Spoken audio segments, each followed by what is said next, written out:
오늘 말씀은 사도행전 10장 34절에서 48절입니다. 어거스틴은 방탕한 삶을 살았으나 어머니 모니카의 기도로 그는 거듭나게 되어 새 사람이 되었습니다. 전해지는 일화에 보면 그가 늘 다니던 술집을 지나가게 되었다고 하죠. 단골 손님을 단박에 알아본 술집 아가씨가 그를 반겨맞아 줍니다. 손님 요즘 뜸했냐고 하면서 말이죠. 그러자 어거스틴은 정색을 하며 말했습니다. 이거 사람 잘못 보았습니다. 그려 저는 더 이상 예전에 방탕한 어거스틴이 아닙니다. 그리스도 안에 새 사람이 된 어거스틴입니다 하며 그 유혹의 거리를 유유히 빠져나왔다고 합니다. 분명 어거스틴은 어거스틴이었으나 과거의 어거스틴과 오늘의 어거스틴은 완전히 다른 사람이었던 것이죠. 그리스도와 상관없는 그리스도 밖의 어거스틴과 그리스도 예수 안의 어거스틴은 분명 같은 사람이지만 같은 사람이라고 말할 수 없는 전혀 다른 차원의 새로운 사람이 된 것입니다. 이런 모습을 우리는 예수님의 제자 사도들을 통해서 똑똑히 목격하게 되어집니다. 사복음서에서 만나는 예수님의 제자들과 사도행전에서 만나는 예수님의 제자들은 너무나 많은 차이를 보이고 있습니다. 사복음서의 제자들과는 완전 다른 모습을 보이고 있죠. 사복음서에서의 제자들은 지극히 세상적이며 연약한 신앙의 모습을 보입니다. 자신들의 신앙조차 지키지 못하는 연약함이 있었습니다. 그런데 사도행전의 사도들은 과연 그 사람들이 맞나 싶을 정도로 완전 딴판입니다. 자신의 신앙을 확실히 지킬 뿐만 아니라 복음을 증거하는 데 있어서 담대함과 생명을 건 확신이 있었습니다. 그들은 이토록 변화시킨 것은 다름 아닌 성령님의 역사였죠. 그러기에 주님은 신앙이 완전 무너져 어찌할 바를 모르는 제자들에게 나타나셔 부활하신 예수님이 그들에게 성령을 받으라 하신 것입니다. 성령께서 그들을 그토록 놀랍게 변화시킨 것입니다. 요엘서는 약속하시고 있죠. 말세 즉 오늘날 남녀노소를 불문하고 누구든지 성령을 주시겠다고 하셨습니다. 고로 구하는 자에게 성령을 주시지 않겠느냐. 즉 사모하는 자에게 주시마 약속하신 것이죠. 즉 기도함으로 성령을 받는다는 것입니다. 사도행전 2장에 보면 제자들이 마가다락방에 모여 성령님을 구할 때 놀랍게도 각 사람에게 성령 받는 역사가 일어나게 되었죠. 사도행전 2장 1절에서 4절에 보면 이렇게 말씀하고 있죠.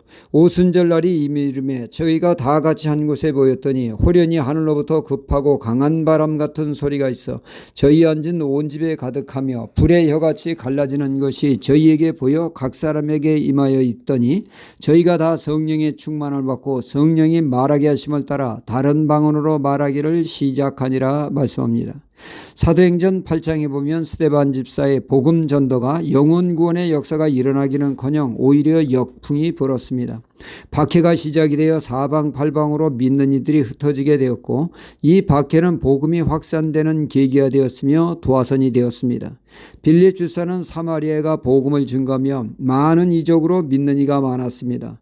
이때 베드로 사도와 요한 사도가 사마리아와 믿는 이들에게 안수기도할 때 성령 받는 일이 있었습니다. 사도행전 8장 17절에 두 사도가 저희에게 안수하며 성령을 받은지라 말씀하고 있습니다. 안수를 통해 성령을 받는 일이 있었던 것이죠. 그런가 하면 사도행전 5장 32절에는 우리는 이 일의 증인이요 하나님이 자기를 순종하는 사람들에게 주신 성령도 그러하니라 하더라 말씀합니다.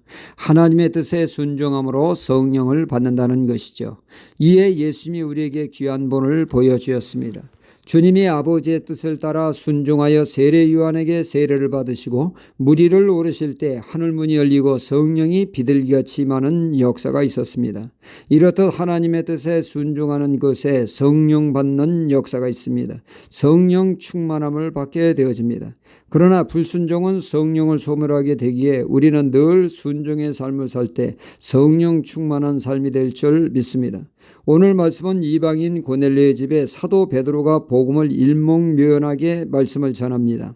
예수 그리스도의 복음은 화평한 복음으로 하나님과 인간 사이의 죄의 문제를 해결하므로 하나님과 화평한 관계를 맺게 했으며 예수님이 부활하심으로 주님의 부활은 우리의 부활이요 우리는 부활의 증인이라고 힘주어 말씀을 선포했습니다.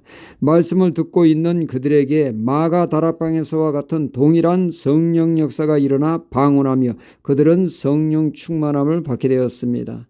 즉 그들이 성령의 말씀을 들을 때 성령님이 그들에게 강하게 역사하신 것입니다.